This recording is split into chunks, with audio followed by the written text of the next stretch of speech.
Hello!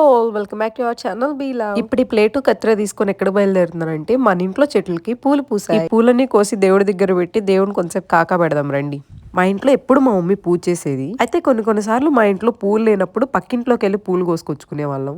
US లో అలా పక్కింట్లోకి వెళ్ళి పూలు బాగున్నాయి కదా అని జస్ట్ అలా రెమ్మ దుంపితే మన మీద కేసు పెట్టేస్తారు. ఎందుకు వచ్చిన తలనొప్పులే, ఎలాగో సమ్మర్ కూడా వచ్చింది కదా అని చెప్పి ఇంక ఇంట్లోనే పూల మొక్కలు పెంచడం స్టార్ట్ చేసాము. ఇండియాలో మనం ఇంట్లో పూసిన పూలతో పూజ చేసుకుంటే ఆ హ్యాపీనెస్ ఉంటుందో లేదో కానీ, యుఎస్ లో మన ఇంట్లో పెంచిన చెట్లు పూసిన పూలతో పూజ చేసుకుంటే భలే హ్యాపీనెస్ ఉంటదబ్బా అసలు. ఫైనల్ గా అయితే మా మందిరాన్ని ఇలా క్యూట్ గా రెడీ చేసాము.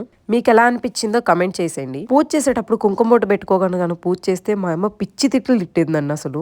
ఆ తిట్లకి ఇంకోసారి కుంకుమ బొట్టు పెట్టుకోవడం కూడా మర్చిపోం మనం ఎవరం. ఈ పూజ ప్రాసెస్ లో అవన్నీ కూడా మమ్మీ చెప్తే నేర్చుకున్నాయే, మనకంత ఓన్ టాలెంట్ అయితే అస్సలు లేదు. ఫైనల్లీ పూజ అయితే కంప్లీట్ అయిపోయింది. మీరు పూజ ఎలా చేసుకుంటారో మీ ఇంట్లో కమెంట్ చేసేయండి. సరే అయితే సబ్స్క్రైబ్ చేసుకొని వెళ్ళండి. బాయ్.